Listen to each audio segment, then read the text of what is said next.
Sensitivity is intelligence. With grace and skill, you have abundance. Welcome to the Psychic Hour.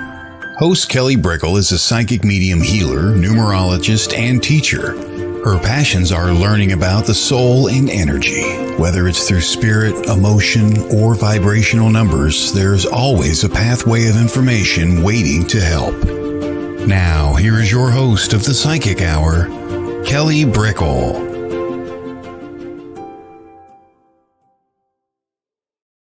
Hello, everybody, and welcome to the Psychic Hour on WLTKDB. Let's Talk Radio. We have our interview series today with Thea Strom, and we're going to be talking to her about psychic mediumship, animal communication, and her life that led her up to that. So we have a wonderful guest in the house today. Feel free to pop down any questions or any sharings along the way that you have as we go. We always start with a topic of the day. And really, what I wanted to focus on is the topic of release. I think it's so important to address it every once in a while because it seems so simple, but it really is so complex with what we need to release and how our body works and what our needs are on an energetic level. We take on so much within our life. Think about it. I mean, when you're just 5 years old, you have just millions of experiences and what they mean to you, how it makes you feel, validated, how it makes you feel trustful, how it makes you feel loved.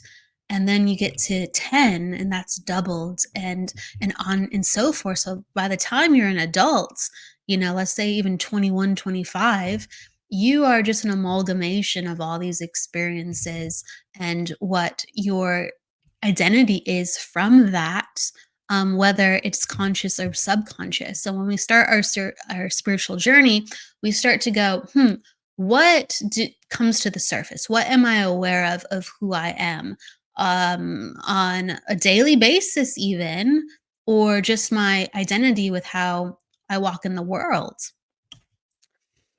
And these things start to flutter, these things start to open up. What do I want to continue to take with me? Hello, Angela. Hello, everyone coming in. And from the day to day, we find ourselves, depending on the year or the week, we find ourselves either very brimming with energy, or in contrast, we can be very sluggish. And do we know those reasons why? Is it because it's just a bad day? Is it because the news? Is it because of, like the astrology or numerology forecast shows that things are just wonky? What is it? And it's sometimes collective energy because we are so much, a hive mind of consciousness on one level. But it's very much to do with what the things around us in our environment, the people, what we've allowed in our lives on that daily basis to do to us, how it supports us, how authentic we are and what we have put around us, who we have put around us, because it either uplifts us or it drags us down. And it's usually somewhere in the middle. But when we go through our healing journeys, that's when the spectrum starts to really scream at us. Yes, this is awesome. This person is, this person makes my energy sing, or this person, wow, it's really not doing it for me anymore. It's really letting me know of my negotiables with what works, how I was okay with this and now I'm not okay with this. Hello everyone coming in. And hi, Kevin. What we start to go into is making sure we release that no longer serves us. And we think about how it's like lofty, of like, I have to get rid of, the people that no longer serve me, and I have to protect my energy, and I have to, start living a new life. And sure, hey, if you can do that, that's like pretty powerful. Yeah, let's go for that. Sure. But it's the simple things of what we take on every day, because that's what really bolsters how we're using our energy. Like, are we processing the things that happen to us every day? Probably not. I don't think most people do. Even if you are a psychic medium healer, even if you are very connected to yourself and meditate every day, probably you are not processing everything that happens. You could be using meditation to focus. You could be using meditation to calm yourself. You could be using meditation to connect to spirit. And so there's a bunch of different things to do when we are aware and taking care of ourselves and applying our self care. And we don't have always time to process it, or we are holding up other parts of our energy in order to do so. So, self care and processing, I really think they go hand in hand, because what we need within our self care to release is different, I think, every year, sometimes, to larger degrees. So, one year, journaling could be the ticket. Another year, journaling doesn't do anything for you the same way it once did. Excuse me. Um, it's you have to swim, or you have to run, or you have to be social. For whatever reason, you have to do something different than what you've priorly done with your energy. Well, my voice wants to cut out today. So forgive me as I make sure I clear it.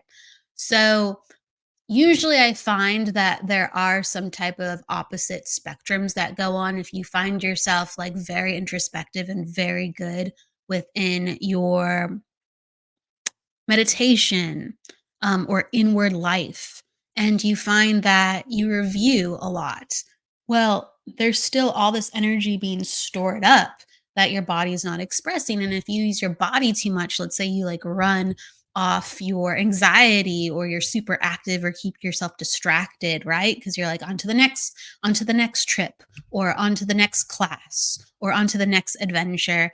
Your emotions and your mind don't have time to really process on that level of how you use your energy. Like, we're physical beings, so we have to reorganize how we physically enter the world, and we are spiritual beings, we have to reorganize how our energy settles within that vessel, within that body.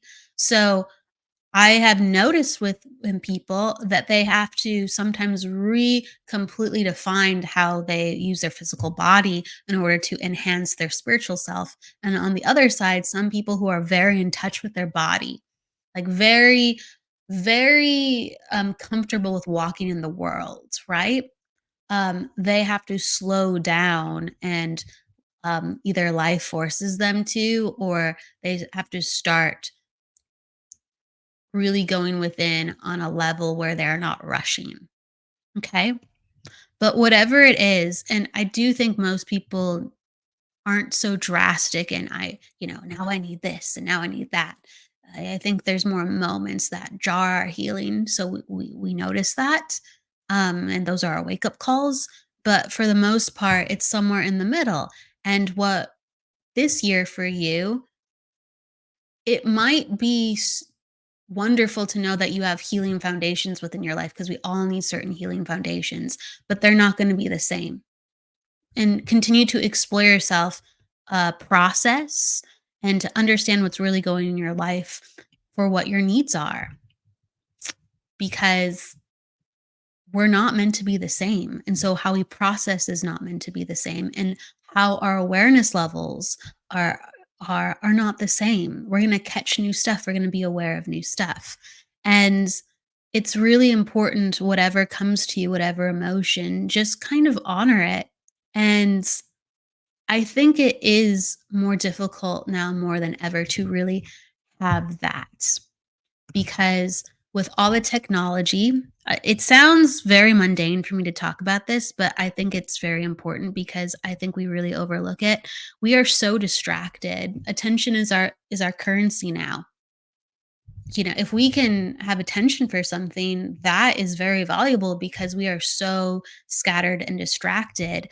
And even when we feel like we're focused, our energy is attached to technology. And even when we feel like we're processing, like we might be reading an article to process something, we might be reading a book, that could be a digital or physical, to process something, but we're processing it with a book. We might be listening to music to let go of an emotion. We're processing it with the music.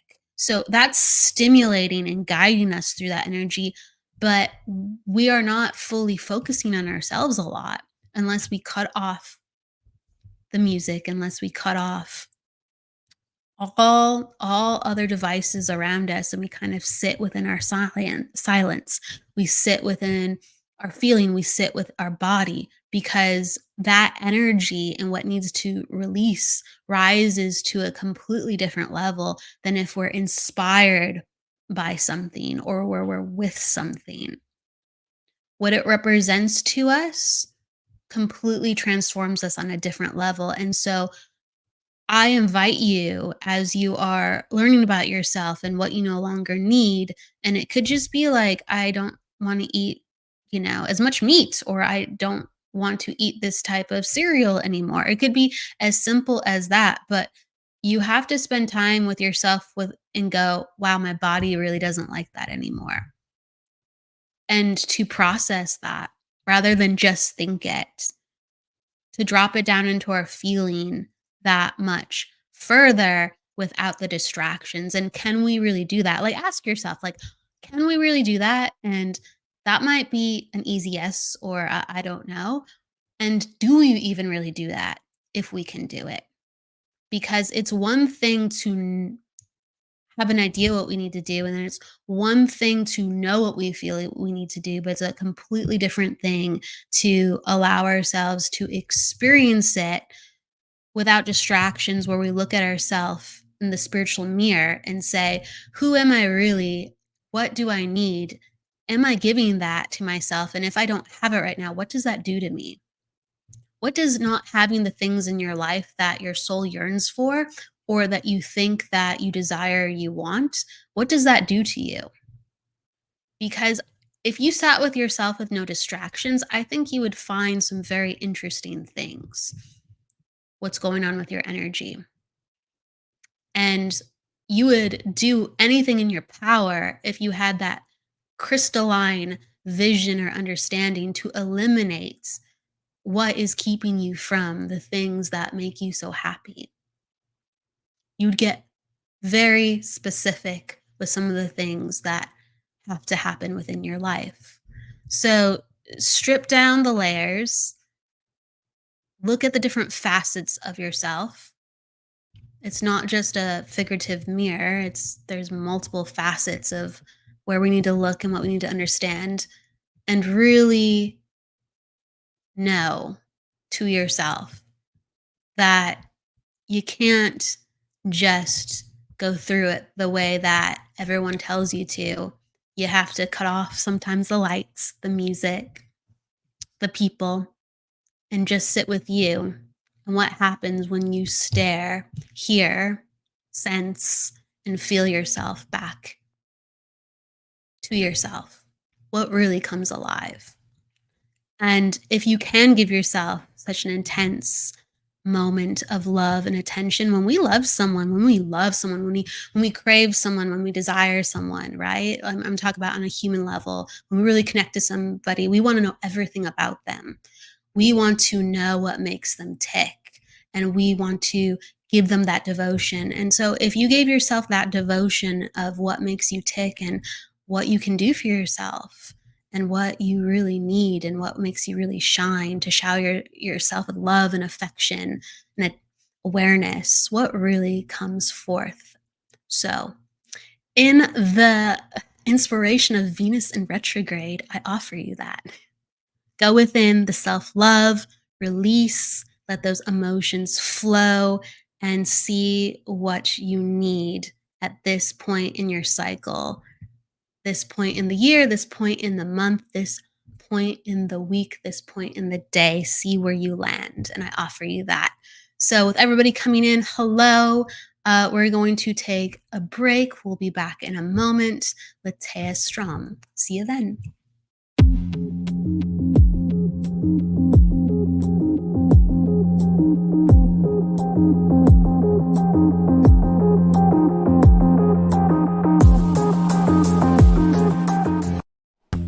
you're a fan of the paranormal world, then you'll love WLTK DB Talk Radio. Talk shows bringing you the latest on everything paranormal, cryptozoological, metaphysical, true crime, psychic readings, and more. The truth is here and now on WLTK DB Talk Radio at WLTKDB.com.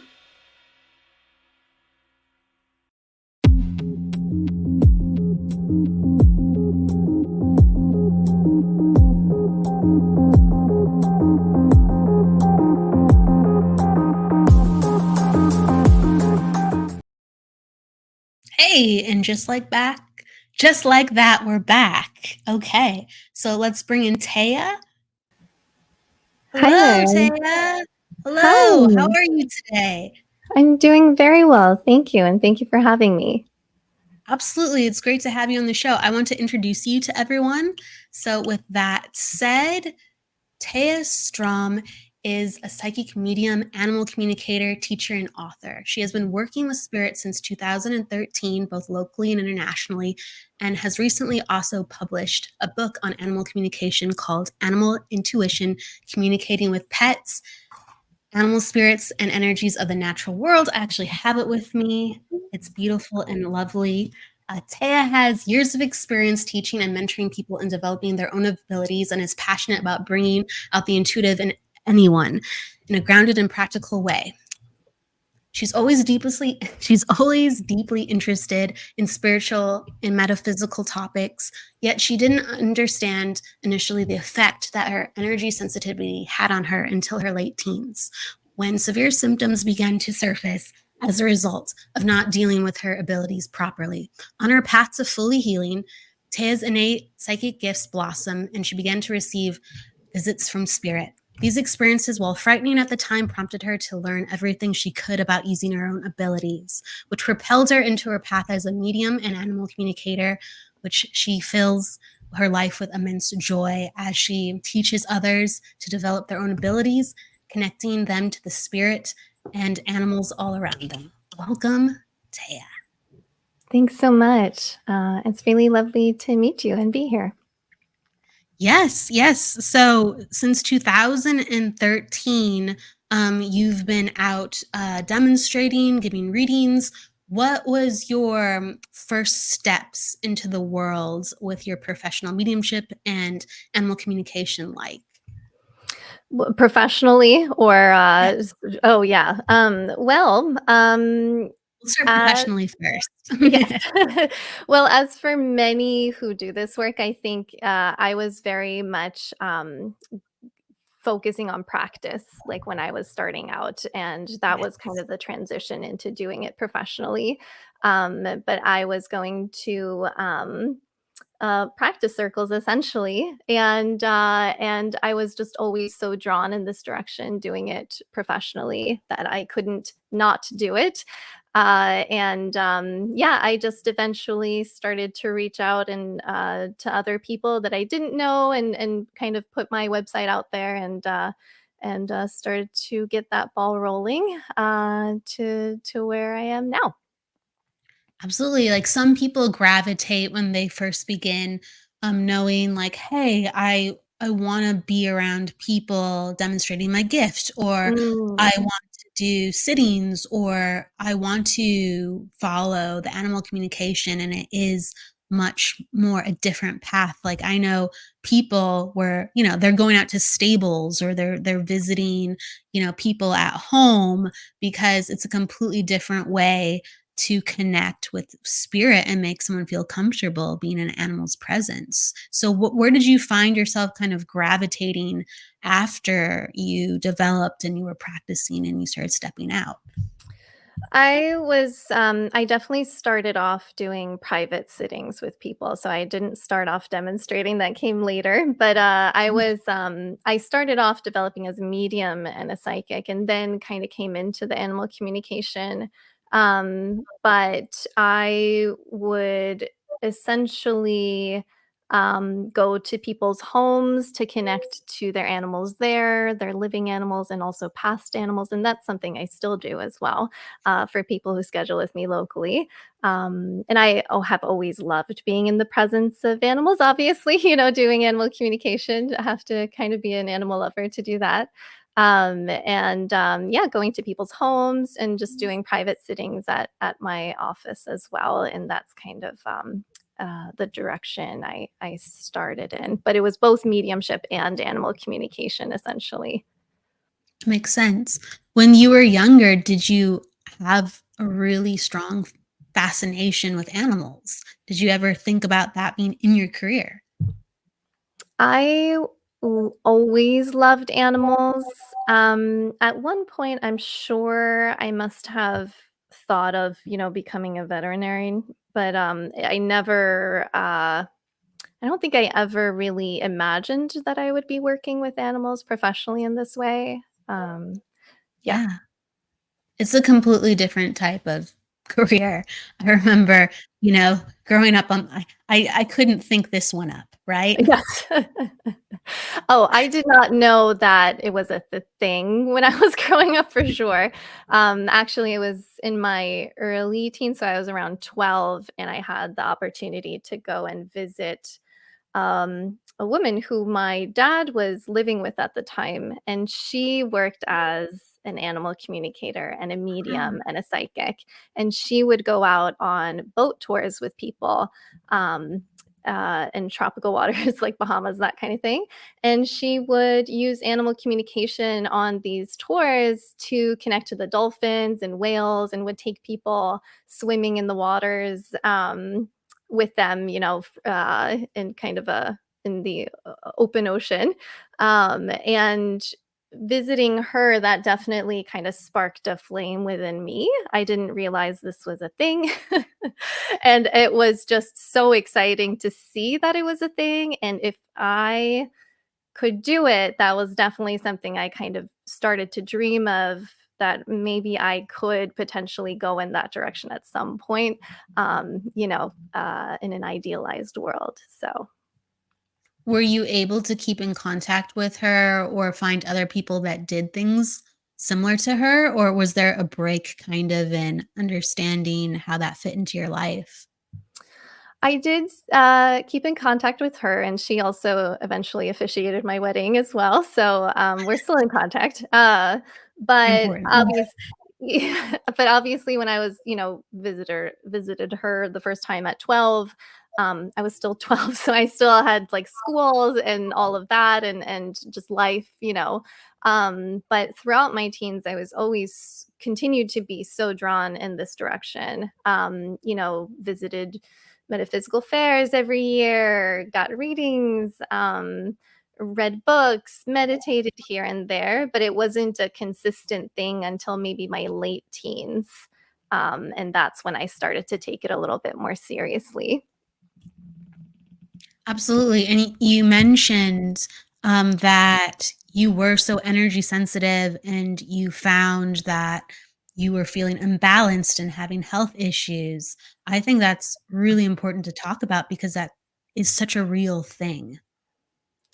Yes, I was actually diagnosed with bipolar disorder type 2 when I was 18. And I tried medications for a year for that, but it wasn't working well for me. And so I tried to approach it from a more holistic perspective. I definitely was having, severe symptoms of it, and all of that. Unfortunately, the medications weren't working. So I, went in more in the direction of cognitive behavioral therapy. But I also started to take meditation much more seriously and started to incorporate that much more often in my life, doing it on a more regular basis. And from that experience, that's when I started to realize that some of these symptoms, not all, but some of these symptoms I was having was probably due to actually being quite sensitive, very empathic, and not realizing it at the time. And it's when I started to meditate more often. That's when I had a couple of experiences of just couple of random spirits that connected to me out of the blue. And that is essentially what then kind of prompted me to go, maybe I should learn mediumship or something like that that's going to help me control whatever is going on a little bit better. And that was actually the push into mediumship for me. Because before those experiences, I actually, even if I was always drawn in this direction of doing this work, I never thought that I myself could actually do it professionally because I never had any, you hear people who have, when they're a child, they see their deceased grandma by the end of their bed, that kind of thing. I never had those experiences. And so I always kind of thought that maybe, I wouldn't be able to do it in a professional sense, even if I felt like I was a little bit sensitive. But then in my late teens, when those experiences started happening, it was a bit of an eye opener and a good push in that direction. The next level kind of opened up for you. If you may, what was that experience or those experiences like when you were just randomly met with different people? What, Yes. like, what did that look like, feel like? How did you, yeah, please. At the time, it was very scary, and I always hesitate a little bit to share kind of details about it because I don't wanna freak anybody out. But, Yeah. so the first time it happened, I had already kind of learned a little bit about mediumship. Hadn't done it myself or anything like that, but read about it. And I was visiting my mom at the time, who was living in this old paper factory that had been turned into apartments, and as I was getting ready to go to bed one night, all of a sudden I kind of felt this sensation as if someone was like tapping on my aura or energy field. And it kind of surprised me. And so I just kind of got a sense of maybe it was a spirit standing there.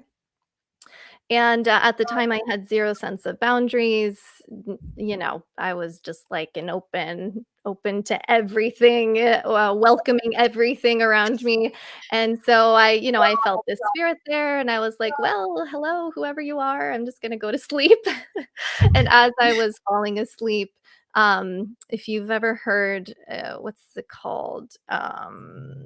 Sleep paralysis, I essentially started to have a very similar experience to that. As I was falling asleep, I was starting to get tingles all over my body. It felt to me as if someone was trying to almost like take up space in my body that wasn't me. And it just terrified me. And I sort of fought off the sleep and came out of that. And yeah, it definitely freaked me out. So, and then the second experience was essentially the same thing, except we were staying at a motel, and the same thing happened. I felt the sensation of someone sort of tapping on my energy field, and still had not learned anything about boundaries yet, and just sort of opened up to it. Went to sleep, had a similar experience, and still very freaked out by that. And so, yeah.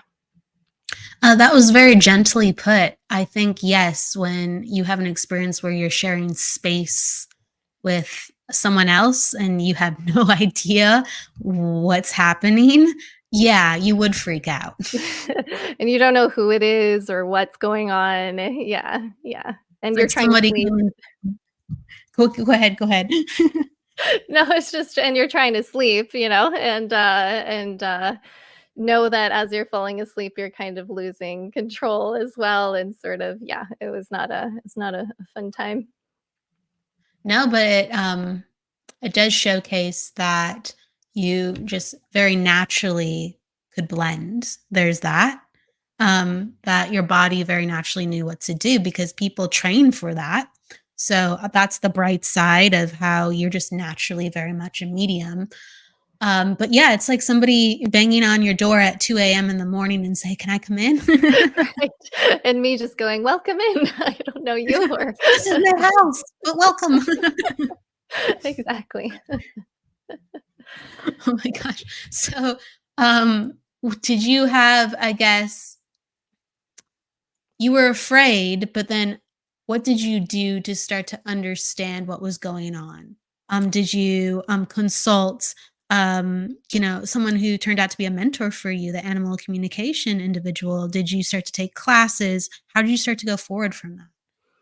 Yeah, I essentially decided to take mediumship classes specifically because of those experiences. And that was more to see if I could try to control it, because Mm. those experiences were not in my control in any which way.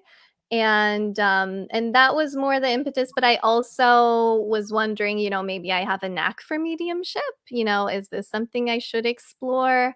And so I reached out to a medium who's local here in Portland, Oregon, where I live, Renee Madsen, and essentially signed up for a mediumship course. And through that experience, learned to have boundaries as well, and how important that is as part of learning mediumship. But also the mechanics of it and doing it in a conscious way and not just being open all the time, but doing it on purpose, when you're wanting to. And that was really, really, really helpful.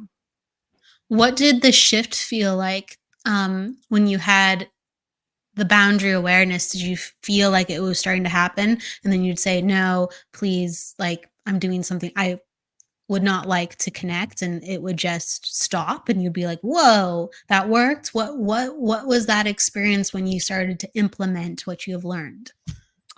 The boundaries, what was helpful there was, first of all, getting clear on what did I wanna connect to, what did I not wanna connect to, and when and where, just getting clear on those things, because that also gave me some clarity on the fact that I get to choose those things. I don't have to be open all the time to whoever, whenever, and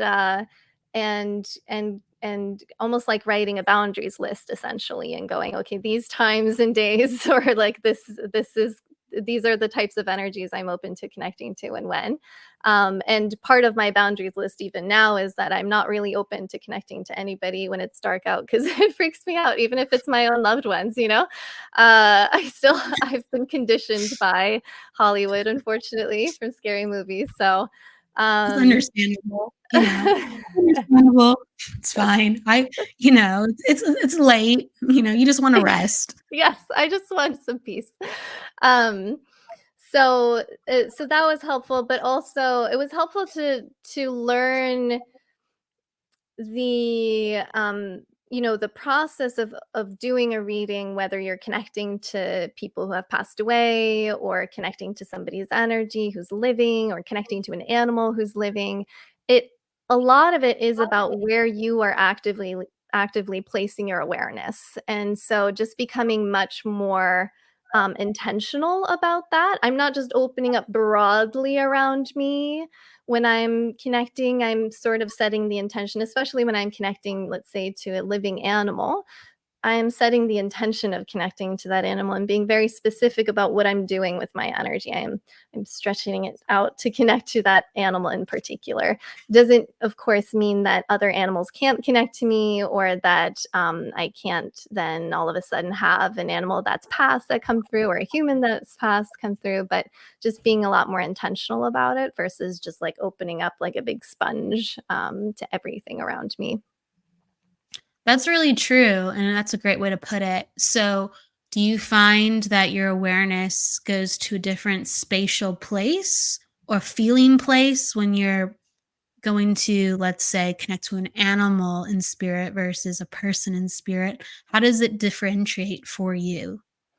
It's all the same, really. So animals that have It's just passed, the humans. intention then. It's just the Yeah, intention. yeah, it's actually I what I think is happening is also it's the intention, and it also kind of puts some blinders on for me. So let's say a client schedules with me to only connect to their animals, both living and past, let's say.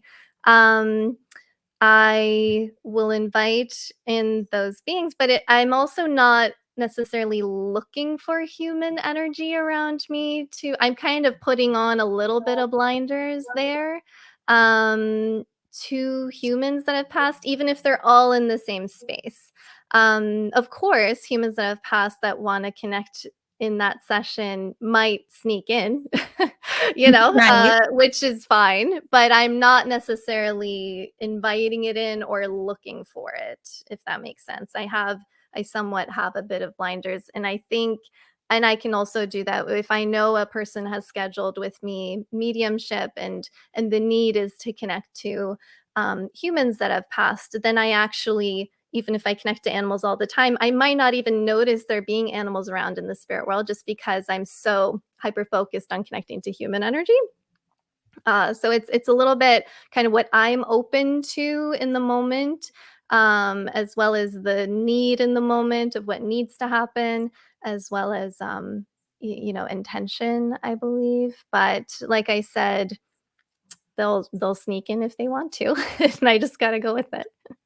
Oh yeah, no rules, right? We don't know. We don't know who has to come in, even though we're like, I didn't expect that.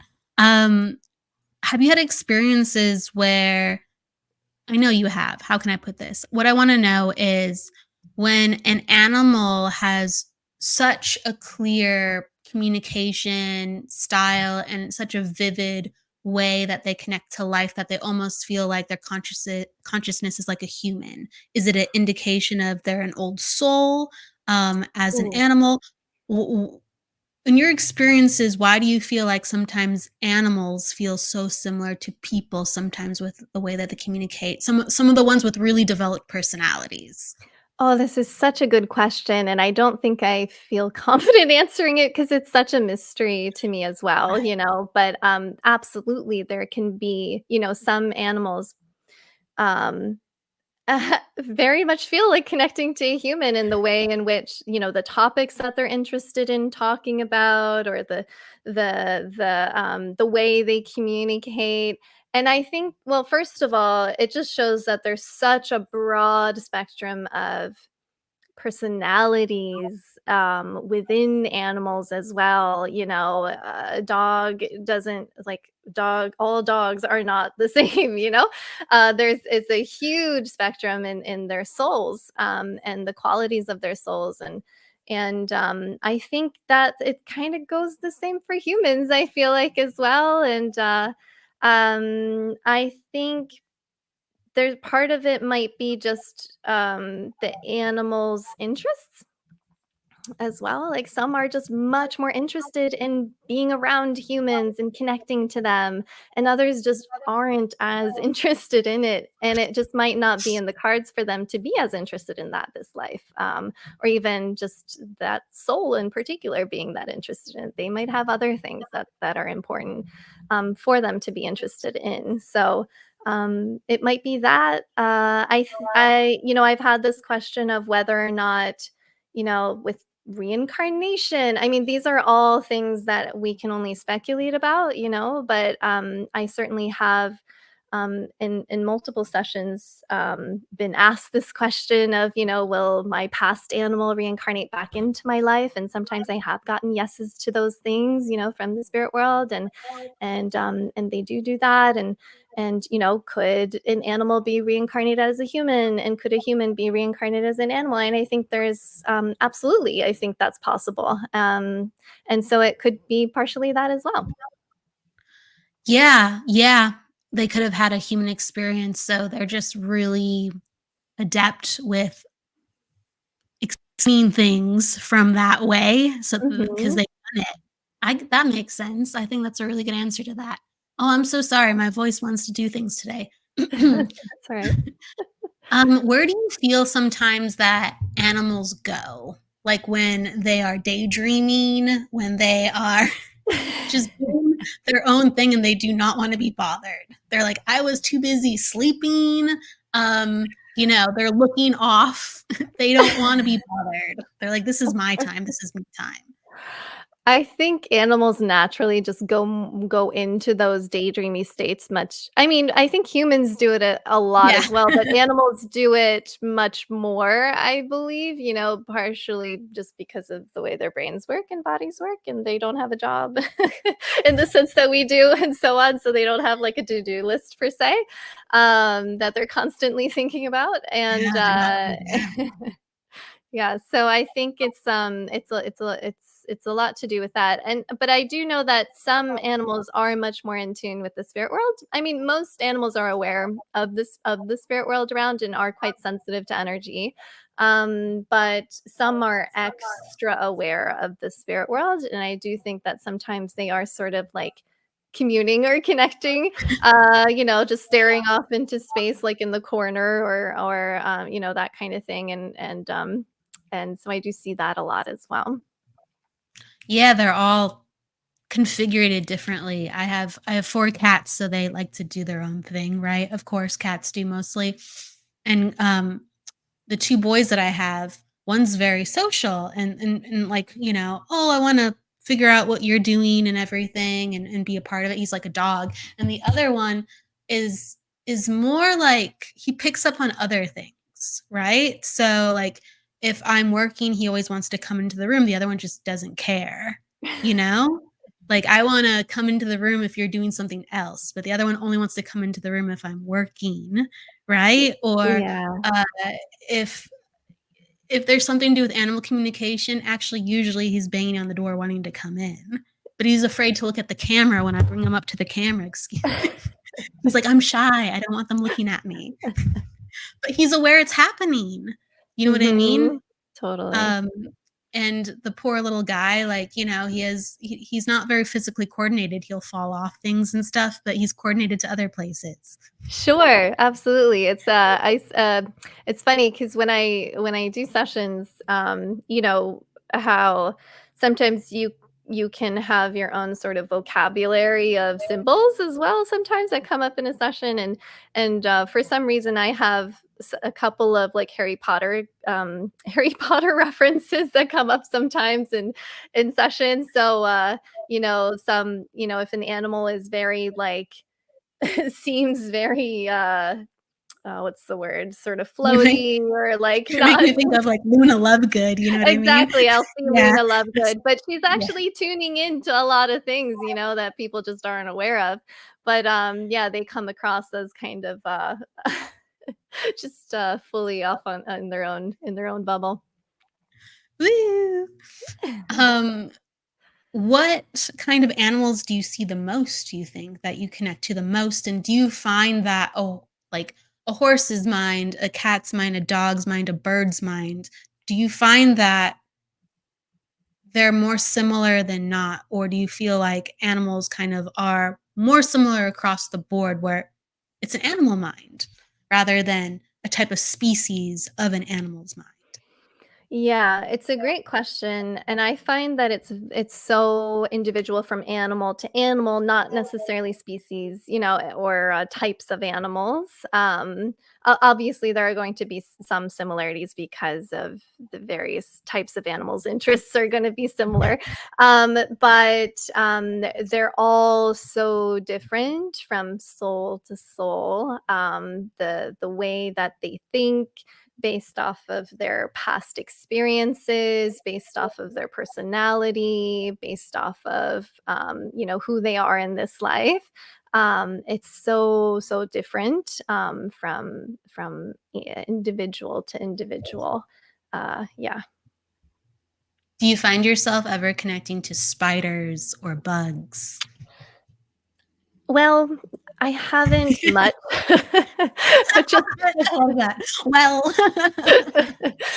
Well, partially, I mean, I do have so I just found out we have a big, praying mantis in, our plants outside, and, ooh, my dad has been encouraging me to connect to the praying mantis, and I have been trying, but I'm also not getting a whole lot of responses from the praying mantis, so it's one of those things that I feel like that individual that you're connecting to if they have no bond to you, they have to have some kind of interest in responding to you as well, when it comes to connecting to wild animals, whether they're bugs or not mammals. And so I have certainly tried, but I haven't gotten a response yet from the praying mantis.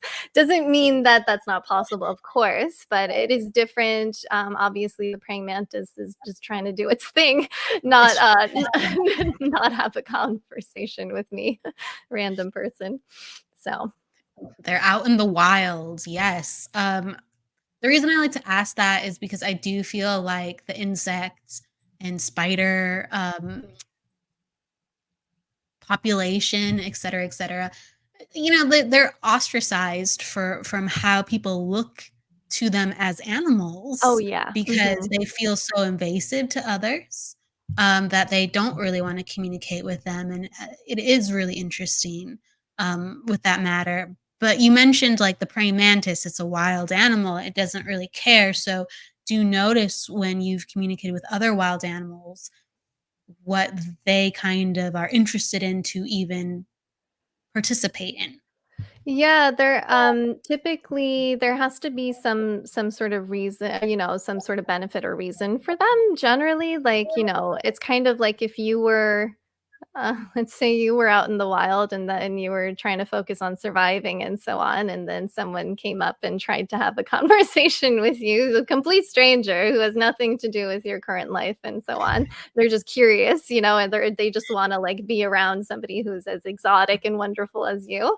You might not, but there would be several different reasons for why they might see a reason to communicate with humans, and that could be from well if they personally are interested and they're curious about humans and so on. But also, obviously there is some overlap between human world and the wild, and in the way in which we are encroaching upon their territories a lot of the time. Helping things go a little bit smoother with that sort of blend between our worlds. And But I have worked with people who work with wild animals in both rescue situations and all of that. Explaining. So, for example, a couple of years ago, I was helping a woman who was trying to um, catch a skunk, basically, who had gotten a trap stuck to its paw. And so she was Oh, trying no. to catch the skunk to bring it into the vet to get the trap removed, essentially. And so we used animal communication to explain the whole situation to the skunk, encourage it to go into the humane trap that she was setting up for the skunk, encouraging it to be calm and relaxed, the opposite of spraying at anybody, So like we use the animal communication essentially to explain the whole situation and help it go successfully for everybody involved, but obviously mainly for the skunk. So yeah. And I think that I animal hope it went communication. I was gonna say, I Sorry. hope it went okay because my nose is starting to tingle as you're talking about the skunk. Did Oh, did it did not spray. It was just the sweetest little thing, just went into the little humane trap and then successfully got the trap off, and then it went off into its family. So, Aw, yes. I believe it. I believe, that energy transcends all, language. It's just, energy is the essence of language, so it therefore you it's immediate, it's immediate. Does an animal have to like you to cooperate In a communication or just generally? in communication?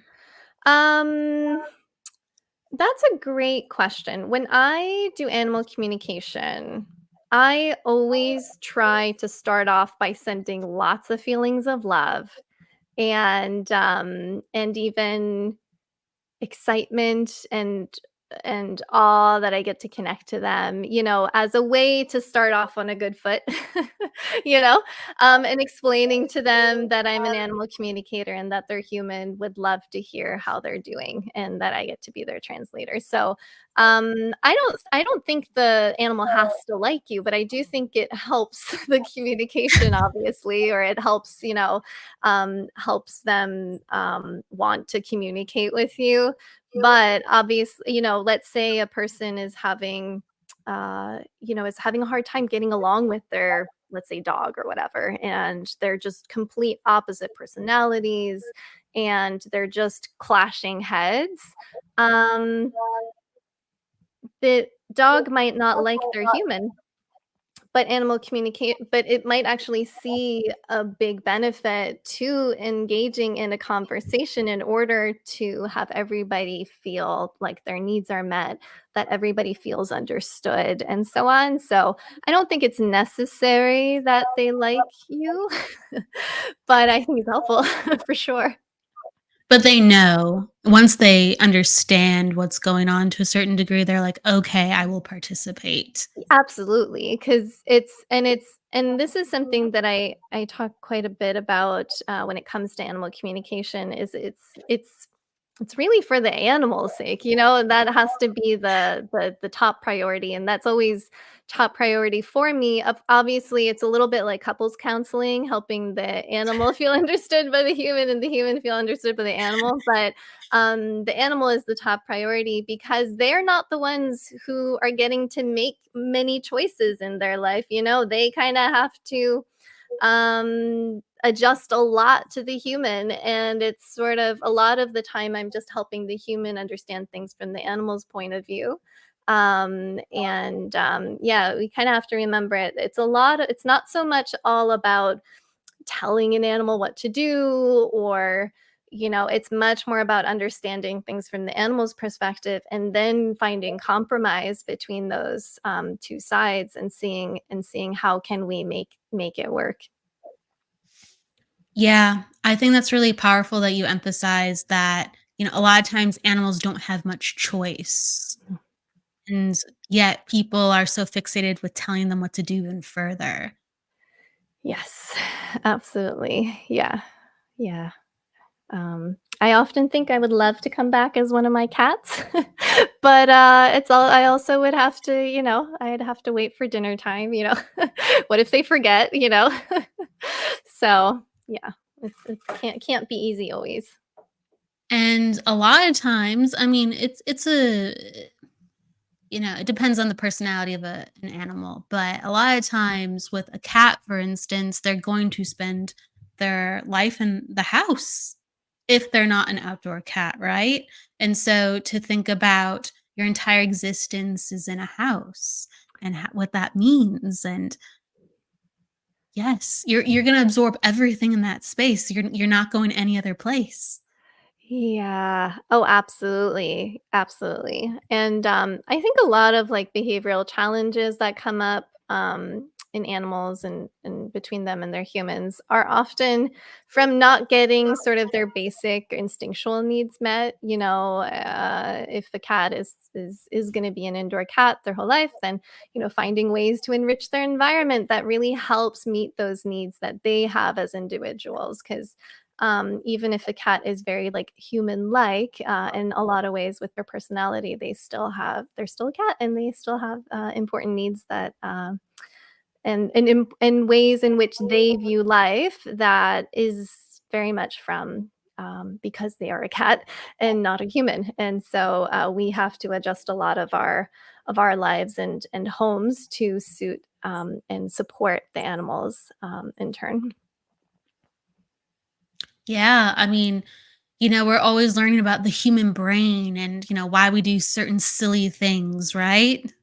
And it's not silly, we're always learning about ourselves, but animals have a completely different brain and needs. And yeah, like I love talking about things like this because we need to have so much more compassion for the individuals that we spend so much time with, and being advocates for people being understanding of how to care and love for them.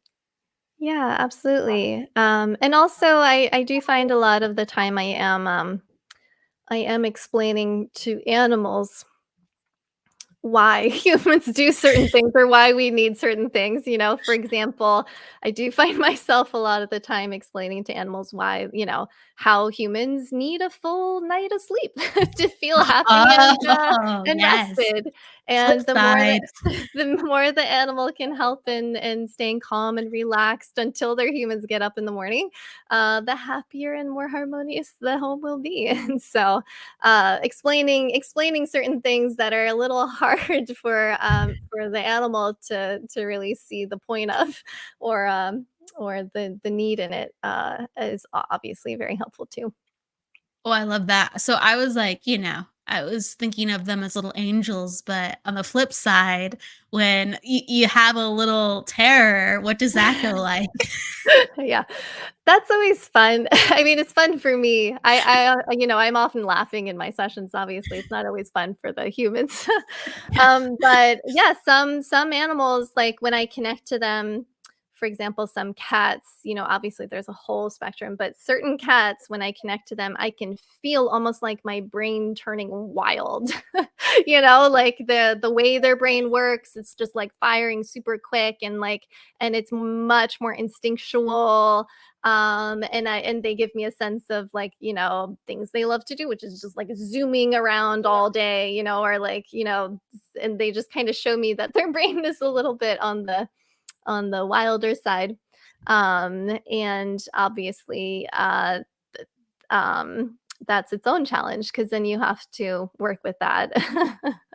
Yeah, you can't tamper that down. Uh, yeah. What would you think that people would be surprised to find with all the animals that you worked with, and even with spirit and people? What do you think people would be surprised to find within this work?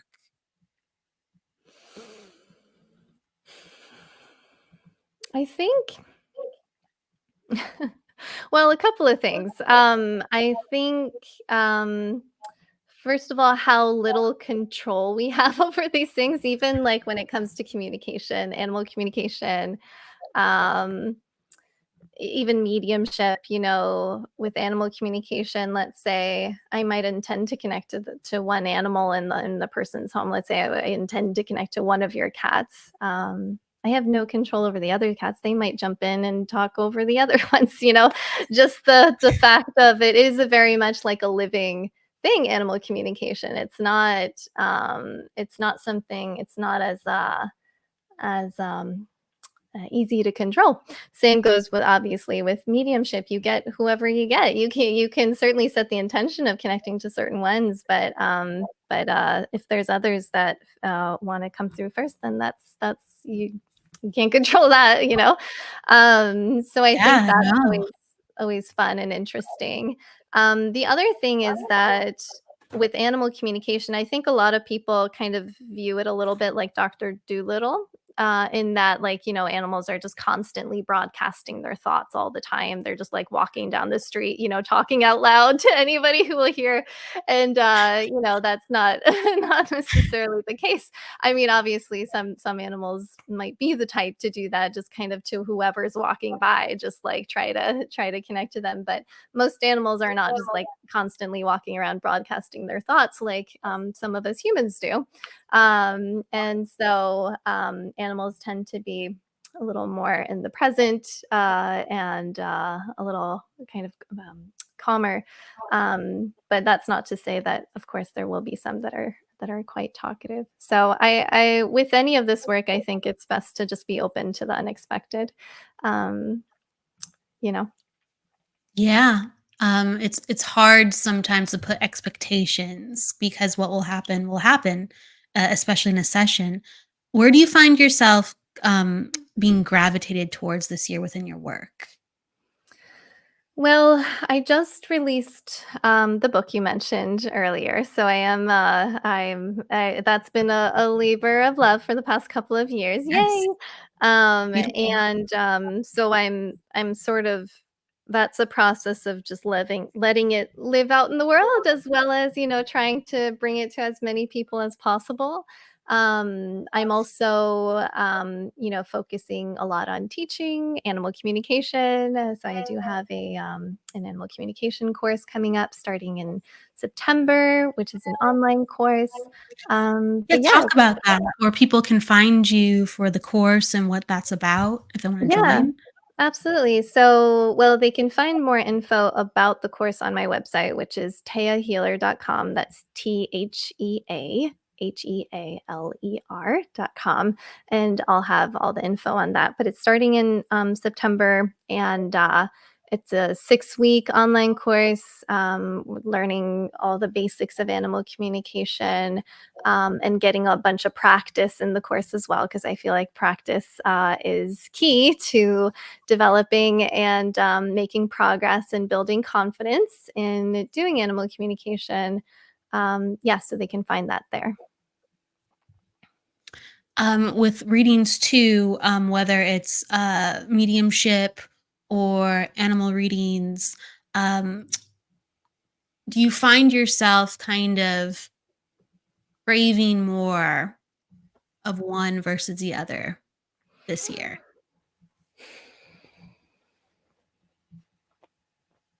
It's a good question. I always like to switch it up. I think I've really always enjoyed having all types that I do, the animal communication and human mediumship and the psychic work as well. But I do find that I probably gravitate more towards the animal communication of the sessions. Yeah. Yeah, just because it gives a good dopamine boost connecting to animals. So Well, when and I you start a session with, like, you said you pump the love in, mhm, right? Right? mhm. We don't usually pump the love in as much before a psychic session That's true. or mediumship. Yeah, that's true. And also, Help with that. obviously, seeing cute animals, and if I'm Yes. doing sessions in person, I get the opportunity to potentially snuggle with them. But Aw. even doing sessions over Zoom, seeing their little faces, that's always a great bonus. Have you actually helped as you were talking, I was kind of when you were talking about being close when you were talking about being close and kinda snuggling them, have you helped animals transition too? Yeah. So with animal communication, it can be a really useful tool. First of all, to get a sense of what an animal desires before they're passing, how if they have certain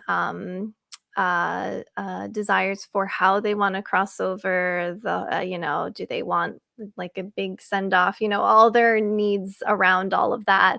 And also giving their beautiful messages to their humans can add a lot of healing to the process, because saying goodbye to our animals is one of the hardest things that we can do, I feel like. And so, um, uh, mm, that is always such an honor to be part of that.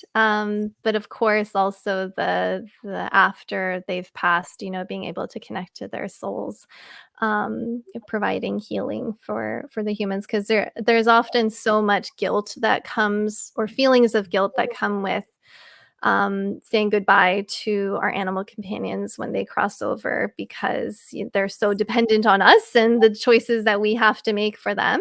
And I find that it's a very unique type of grief, because they don't speak out loud to us like other humans in our life, and we're often having to guess what's going on for them or how they're feeling and so on. And so I find it's a very unique kind of grief that we go through when we're saying goodbye to our animal companions.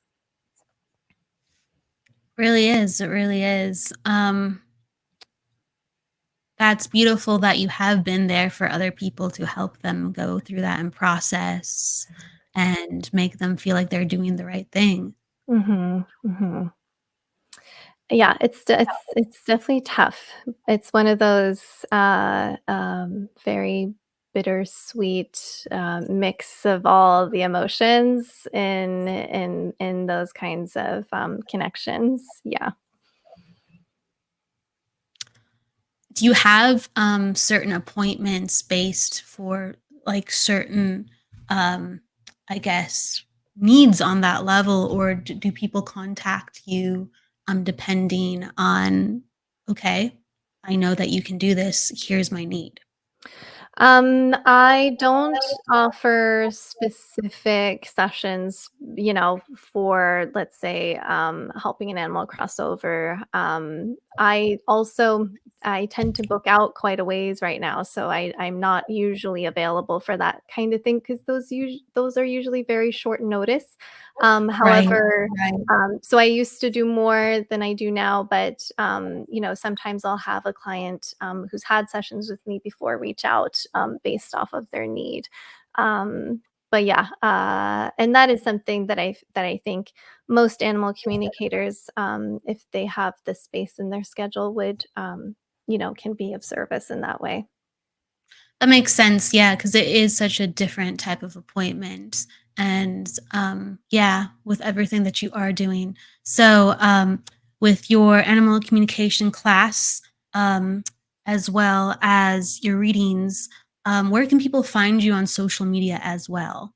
Yeah, they can find me. Well, so I have my Facebook business page, which is facebook.com/Taya Healer. And then also my Instagram, which is at Transcending Taya. And Taya is spelled Thea. And I tend to be more active on my Instagram than I am on my Facebook. But yeah, I love to stay in touch with people there, and people can feel free to email me questions if they'd like about this work as well, or get in touch with me on Instagram. Absolutely, and what I always do, so it goes so fast. It always goes so fast. But what I always do is I give the guest kind of the final word with something that is on their heart or a piece of wisdom they'd like to share. Um, Whatever just comes naturally, or if it comes to mind before we start to close the show. So, what is inspired within you, Thea? I guess still in the vein of animal communication, um, I think what's important to know is that people who do have animal companions, they're often already so connected to their animals on all levels, heart to heart, and all of that, soul to soul with them. Even if a person hasn't done animal communication themselves in a conscious manner, often it's already happening. And so, just spending some quiet time with their animal companions together, just focusing on that bond together, is one of the things that I really encourage everybody to do because, first of all, because it does strengthen that bond between you, but also it can really um, show your animal companions that you're willing to hear anything that they want to share with you. Even if you haven't like learned animal communication specifically, those quiet moments together can be a really good time to just show your animal companion that you're open to listening to whatever it is that they need to share with you. And I think that's really, really useful practice to have with your animals. And so I think that's something that's very accessible for everybody to do on their own. And kind of without any expectations of anything coming through from your animal, just kind of opening that door between you and inviting them into that, and just seeing. And just seeing what comes forth with your loved one that adores you so much, right? Yes, absolutely. Thank you so much, Taya, for being on the show today. And you can, if you're interested in purchasing her book, it's through your website too, as well, correct? Yes, it's on my As well as website, on Amazon, and other places. other platforms. I think even saw it like even a Target, right? And like bookstores Yes. and stuff like that. I was like, wow, like, you can find it. Go get it, right? Yes. Awesome. That said, thank you so much for being here today, everybody. Thank you for stopping in. We will see you next week for the Psychic Hour on Wednesday, and that will be with our guest Iris Libby. So with that said, please everyone go with love, luck, light, and laughter, and don't forget to live. See you next week. Take care. Thank you so Thea. much. The truth is here and now on WLTKDB Talk Radio at WLTKDB.com.